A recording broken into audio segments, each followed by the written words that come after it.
आप सभी लोगों को तहे दिल से धन्यवाद, क्योंकि आप लोग हमारे वीडियो को देखते हैं और मैं आप सभी लोगों के कमेंट को पढ़ती हूँ। कुछ लोगों के कमेंट पढ़ के मुझे उन पर बहुत प्यार आया, बहुत हंसी आई। उन लोगों ने लिखा है, ये औरत स्पिरिट है। स्पिरिट का मतलब होता है शैतान। ये औरत स्पिरिट है और ये यूट्यूब पर फेमस होने के लिए ये सब कर रही है।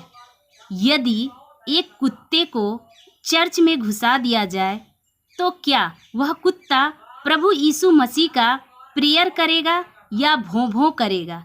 निश्चित ही वो कुत्ता भों भों करेगा, क्योंकि कुत्ते का स्वभाव ही होता है भों भों करना। और हम या आप कोई भी किसी के स्वभाव को नहीं बदल सकता, इसलिए मुझे ऐसे लोगों से कोई दुख नहीं है। हम आज आपको एक छोटा सा कहानी सुनाते हैं और इस कहानी को सुनाने के बाद मैं आप सभी लोगों के कमेंट का जवाब इसी वीडियो में दे दूंगी। 1 साल पहले की बात है।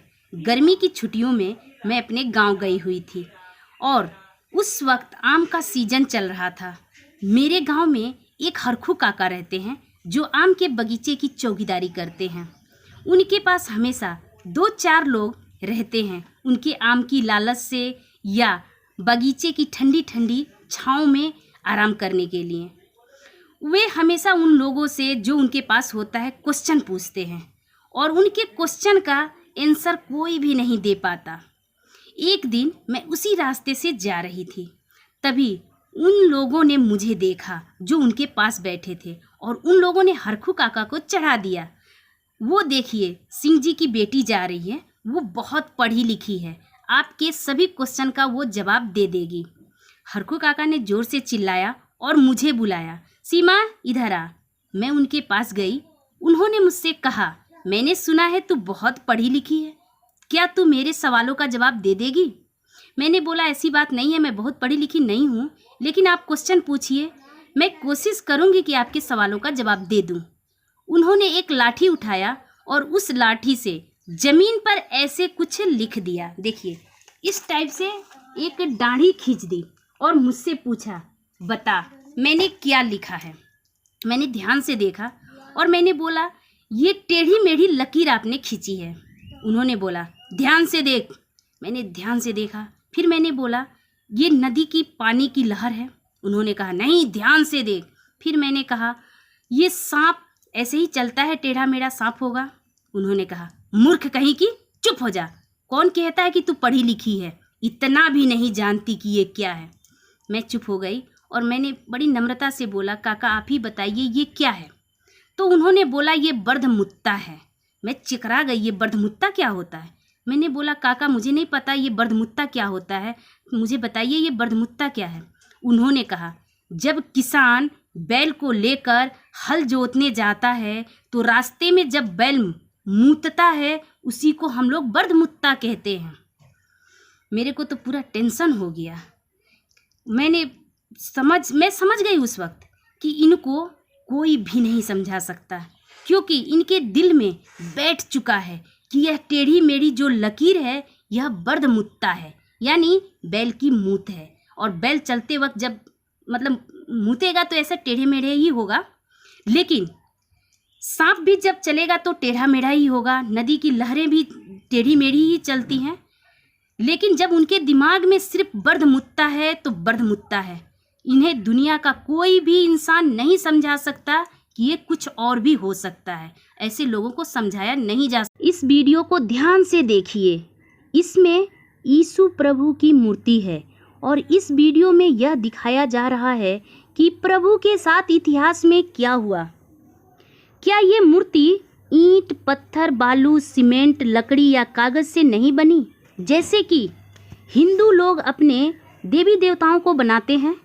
आप लोगों ने कमेंट किया है कि मूर्ति न देख सकती है, न बोल सकती है, ये मनुष्य के द्वारा बनाई गई है और मनुष्य प्रभु को कैसे बना सकता है? और आप लोगों ने ही कहा है बाइबल में मूर्ति पूजा को पाप माना गया है, तो क्या ये लोग पाप कर रहे हैं जैसा कि मैं करती हूँ? क्या ये लोग बाइबल को नहीं मानते या ये लोग आप लोग जितना ज्ञानी नहीं हैं, मेरे जैसे अज्ञानी हैं। हम लोग भी प्रभु को अपना उद्धारकर्ता मानते हैं, बस फर्क इतना है, आप बाइबिल में विश्वास करके उसे ढूंढते हो और हम उसे मूर्ति में विश्वास करके ढूंढते हैं। तो आप सही और हम गलत कैसे हो सकते हैं? क्या आप प्रभु को जानते हो? क्या जो बाइबिल को पढ़ लेगा वह अनंत जीवन पाएगा और जो नहीं पढ़ेगा वह नरक की आग में जलाया जाएगा? क्या आपके पास कोई प्रूफ है प्रभु हम मूर्ति पूजकों से प्यार नहीं करता? कोई प्रूफ आपके पास नहीं है। हम और आप तो कुछ जानते ही नहीं, ये हमारा खुद का अनुभव और ज्ञान नहीं है। यदि हम पेंटिकोस्ट चर्च जाएंगे तो पास्टर बाइबिल पढ़ाने पर ज़्यादा जोर देंगे और मूर्ति पूजा के प्रति भड़काएंगे और हम एक तोता की तरह उनकी बातों को रट लेंगे। और यदि हम रोमन कैथोलिक चर्च जाएंगे तो फादर वो भी बाइबिल तो पढ़ते हैं लेकिन साथ में यीशु प्रभु की मूर्ति का पूजा करते हैं।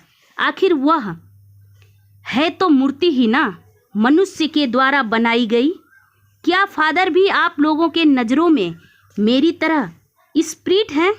क्या मुझे कोई ज्ञानी ये बता सकता है क्या प्रभु यीशु मसीह सिर्फ पेंटिकोस्ट चर्च वालों को ही आशीष देता है, रोमन कैथोलिक चर्च वालों को नहीं?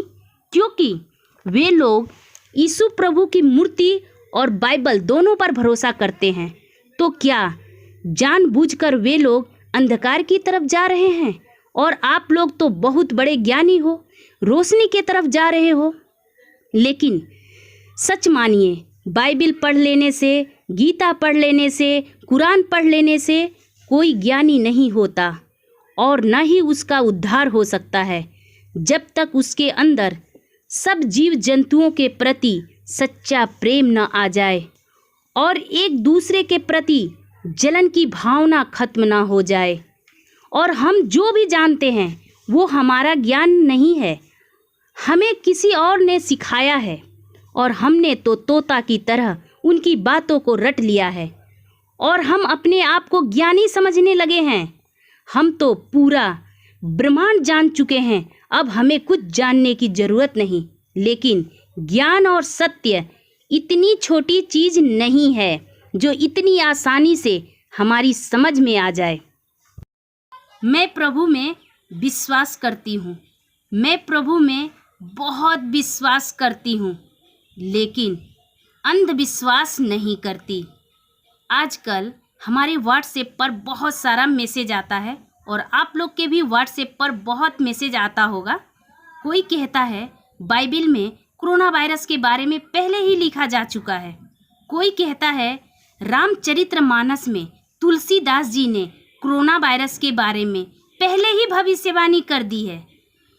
कुरान के बारे में मैं क्या बोलूं, आजकल आप लोग टीवी पर जमातियों को देख ही रहे हैं। बस सोचने वाली बात ये है कि जब इन महापुरुषों को पहले ही पता था कि भविष्य में कोरोना वायरस आने वाला है, तो इन किसी ने भी कोरोना वायरस का इलाज क्यों नहीं लिख दिया ताकि हम लोग उस पर और अधिक ज़्यादा विश्वास करते। लेकिन किसी ने भी कोरोना वायरस का इलाज नहीं लिखा। जानते हैं क्यों? क्योंकि इस सृष्टि के बनाने वाले ने हमें अपने स्वरूप में बनाया है और हमें माइंड दिया है और उस माइंड में इतनी शक्ति दे दी है कि हम सच्चाई को जान सकते हैं, परख सकते हैं, हम सच्चाई को ढूंढ सकते हैं। और हमारे वैज्ञानिक भले गीता, कुरान, रामायण, महाभारत में इसका इलाज नहीं लिखा है, फिर भी वे लोग अपने माइंड से उसका इलाज ज़रूर खोज लेंगे, सत्य की खोज कर लेंगे। हम अपने माइंड से उस सृष्टि के रचनाकार तक पहुंच सकते हैं।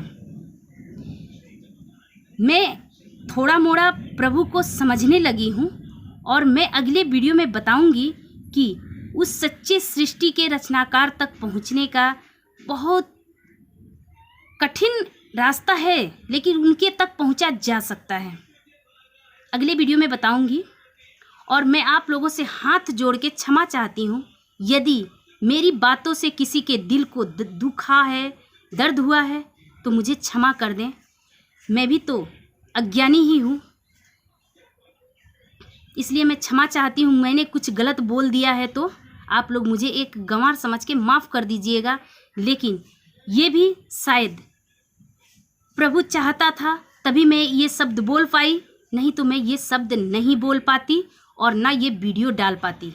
इसलिए क्षमा चाहती हूँ। अगली वीडियो मेरी ज़रूर देखिएगा। उसके बाद से मैं धर्म पर कोई वीडियो नहीं बनाऊंगी। ये आखिरी वीडियो होगी मेरी। उसके बाद मैं दूसरे क्षेत्र पर वीडियो बनाऊंगी।